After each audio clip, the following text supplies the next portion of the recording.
I stand still, not really sure how to feel. Held in the grasp of the friend I had run away from so many years ago. Tears showering from her face, her hands gripping tightly on my shoulders to the point where they're probably going to leave a mark. Eno, the closest thing I had to a friend, or even a sister, and last person I was hoping to run into out here, second to last being Falna. Mentally, I don't feel a thing. I just feel like I'm in a void. I ran away from them out of so many different fears. That I was the reason for what happened that day. That I would only bring so many more bad events their way. And most of all, that I would be hated by the very people I've grown to call family. I, more than anything, feared ever coming across any of the Arule family at the thought of being hated by the mere sight of me. Not because of the way I looked, like most people would, but being the cause of that dreaded event. I thought I could never face them again. So why is this happening? Now that she's aware of my identity, who knows what kind of anger she's yearning to take out on me for what happened. 7 years. You have no idea the amount of pain we went through those 7 years. I wince, both in anticipation of what may come next, but also at how tight her grip is. I just keep my arms down at my sides, though. Whatever she wants to do to me, I deserve it. You selfish asshole. Look, Why did you never come back? What? All this time, we thought you were dead. So why? Why didn't you come back to us? What? What are you talking about? There's no way that you wanted me to come back. All of what happened was my fault. How could you ever want to see the person responsible for the death of your dad? Eno takes a few steps away from me. She looks absolutely baffled at my words. Almost offended, even. That's how you feel? Sin, I never blamed you for what happened. I'm the reason those people even showed up. No matter how you look at it, if you had never found me, if I had never been born, a waste of life anomaly like me, you would have never been through what happened then. Then blame me. What? Blame me for finding you and taking you in, knowing full well the danger. Blame my mother and father for accepting you and having treated you like a member of the family. All you wanted was a place to belong, to live with us and be a family when no one else dared to. Yes, you're an anomaly. Yes, you're a walking target. But we were the ones who stood with you knowing the danger. We could have moved out of the way when the bow was drawn to protect ourselves. But, Senia, we loved you like you had always been a part of the family. When you lost Dad, that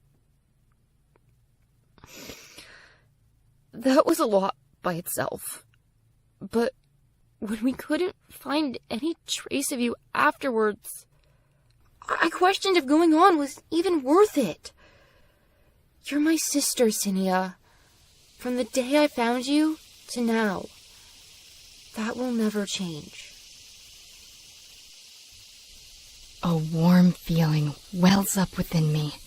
To be here now, experiencing Eno's true feelings about what had happened. As if in sync, the two of us close this gap and hug each other tightly. I don't even feel tears. It's as if I'm done crying. No more tears, just smiles.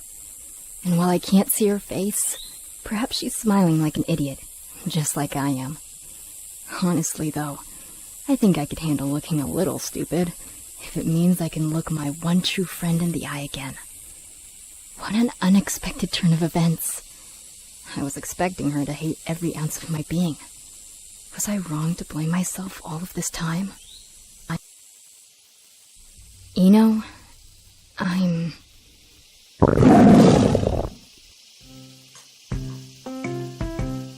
What was that? I feel my body lighten. At first I thought it was just the tears blurring my vision, but it had completely slipped my mind that I still haven't eaten anything today. This is gonna be bad. Sin, are you okay?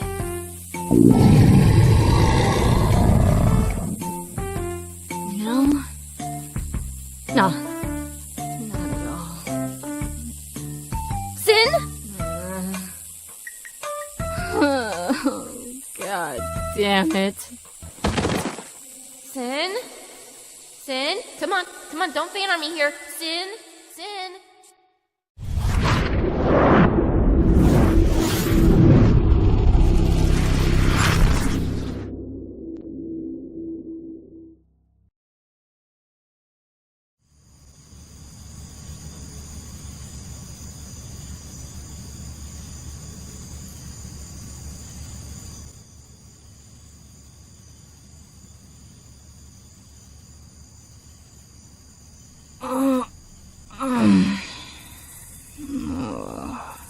What just happened?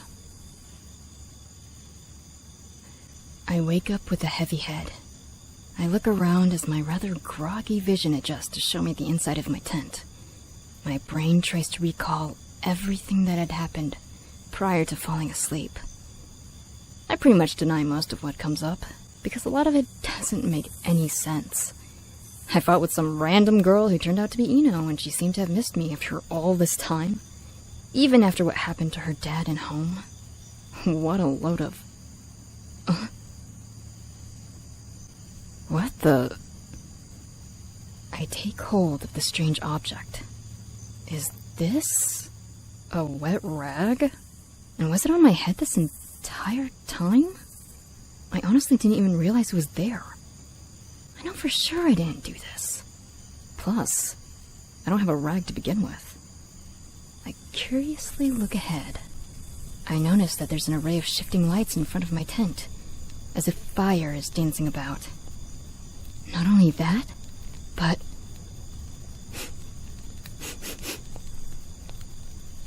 it smells like something is cooking. Placing the rag to my side, I start exiting my tent. I keep a fair bit of caution while doing so, not fully expecting what to see on the other side of this opening. Placing my hand on the cloth, I lightly slide it open to reveal a rather surprising sight.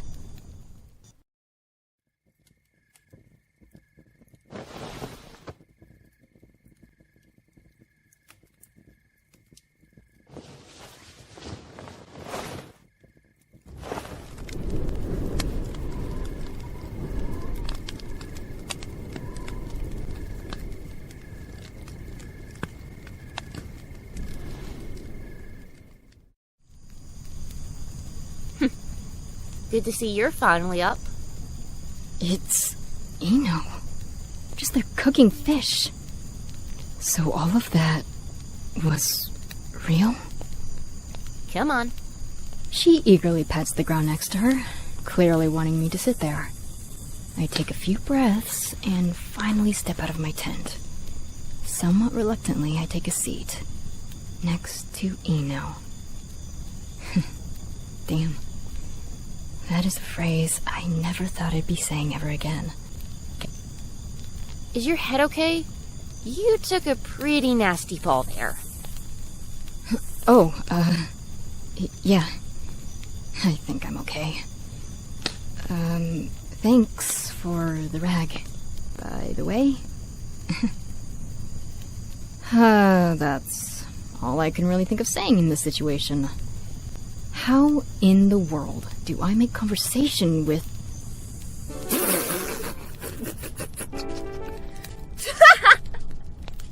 What? What's so funny? Did you devolve or something since you've been out here? You sound like when we first met. What? I do not. Oh, please. Yeah. Thanks for the rag. Oh, whatever. I playfully shove her. What a character. I have no idea how she can act like her usual self in a situation like this. You gonna do that with the fish too? Here. Thanks for the fish, I guess. She hands me a skewered piece of slightly charred fish. And she didn't forget to gut it either. There are a few black spots residing around the seemingly perfectly colored skin. The smell of it twirls into my nose and makes my body shiver in excitement. My stomach howls at the scent. Finally, the time is here. I start tearing away at the delicacy with my teeth. The savory, juicy sensation. True bliss. These things will never stop being delicious.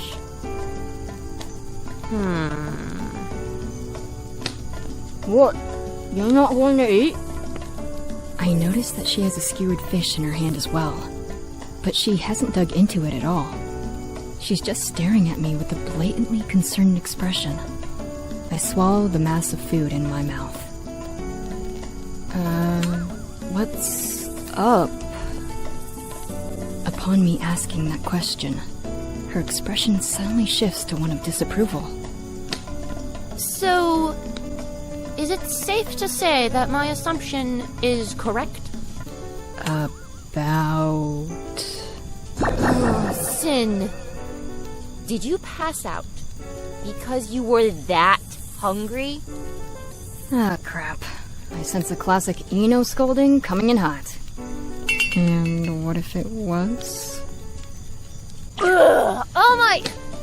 Good thing I found that bag of yours just laying around. And I suppose this is yours too? She holds my canteen in front of my face.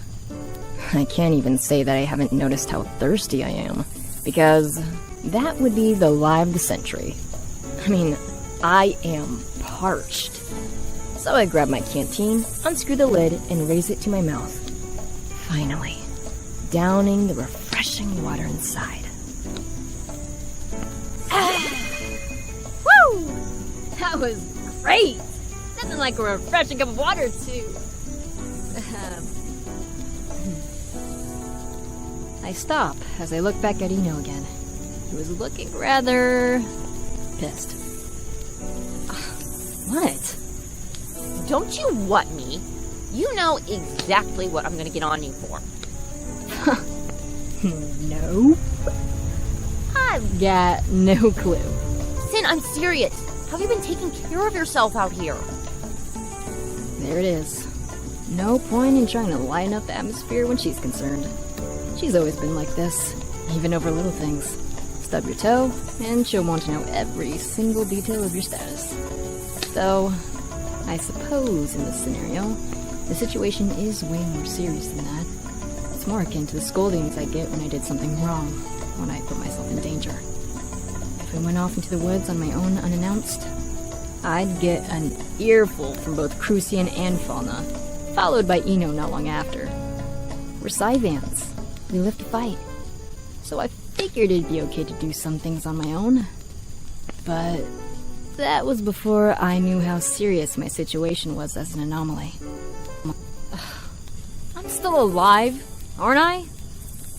There's living and there's hanging by a thread. You need to take better care of yourself. I mean, you just passed out from hunger. Well, there's not much I can do in my position. You know this. I brush my hair, or more specifically, my bangs, to kind of allude to what I mean. The color of my hair and eyes, the very two parts of me planting the title of anomaly on myself. I can't go out and find a job or anything, so using Kia to buy food is out of the equation. Well, what about hunting? I'm positive we taught you loads of stuff about that, along with good survival techniques. This might sound a bit weird, but I try to limit myself as much as possible when it comes to hunting for food. I mean, I'm good at it, but, still. Why's that? Well, I don't know exactly when it hit me, but a part of me feels a little indifferent in hurting nature's creatures. I mean, unless I'm under attack, I feel a little wrong about killing for my own survival. Of course, I know I still have to, but I try to keep it to a minimum, at least to the point of keeping myself alive. Wow, I never thought I'd hear something like that coming from you. Your favorite part of any meal was always whatever meat was on the plate. You always had a hard time debating on whether to save it for last or tear into it immediately. Yeah, well, I mean, don't get me wrong, I still feel the same way. As I just witnessed. But I guess I'm trying not to mess with the food chain too much, I guess. I just have to restrain myself, you know? I suppose I see what you mean. Just keep in mind that you need to eat as much as anyone else. I just look at the fire and nod. I understand what she's saying, but I don't know. Do I really, though?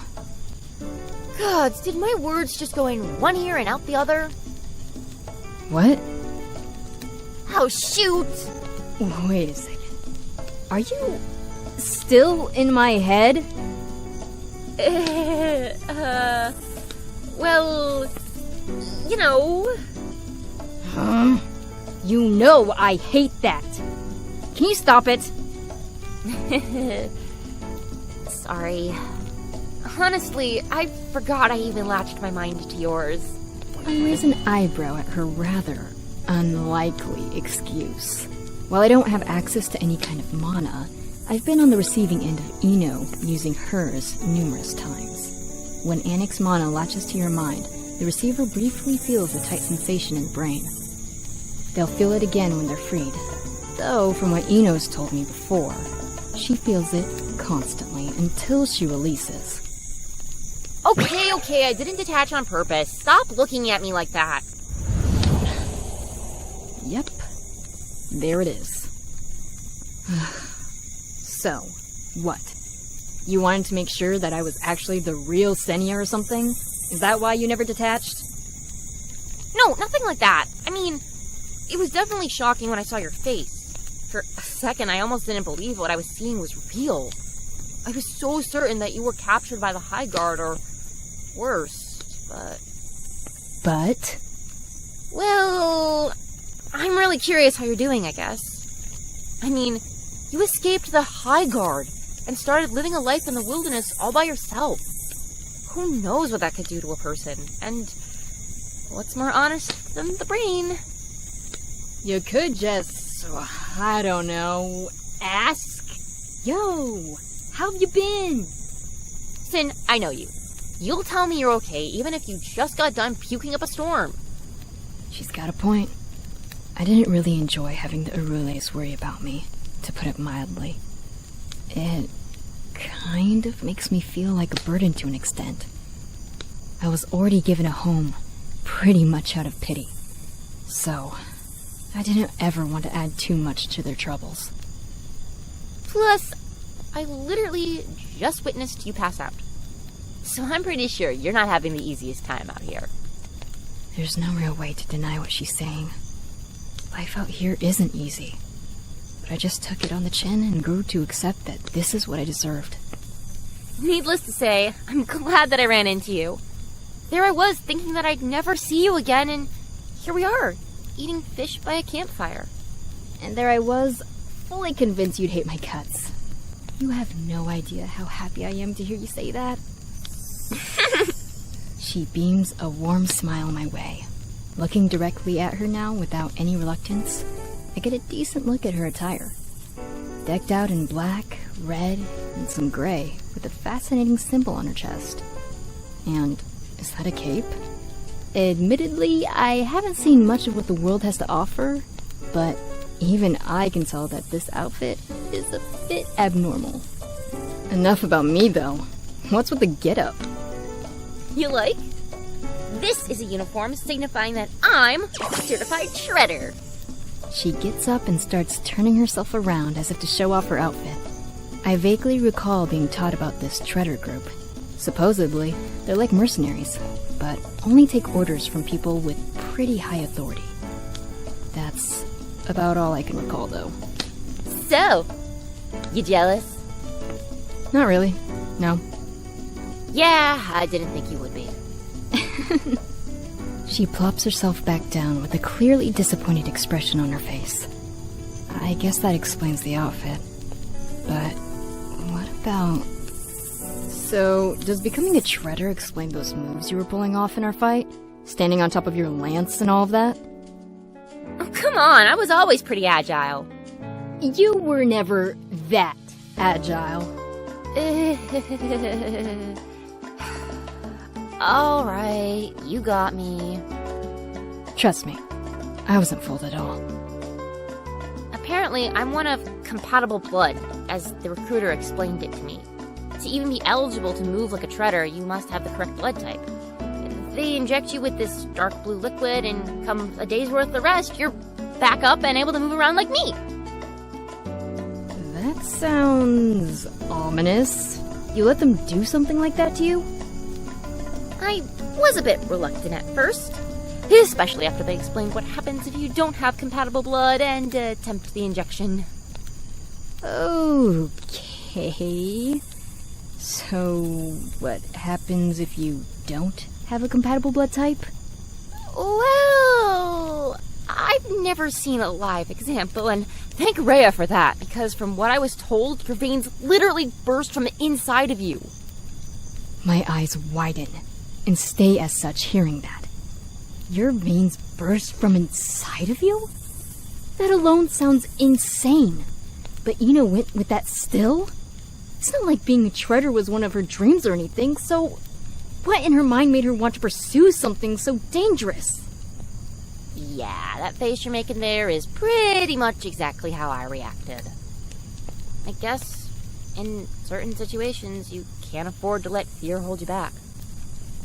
She says this with such a light-hearted tone, but there's no denying that the words themselves have a great amount of weight behind them. Eno? She looks over at me as I prepare to just let my question out. What all happened after I ran away? Eno looks into the dancing flame.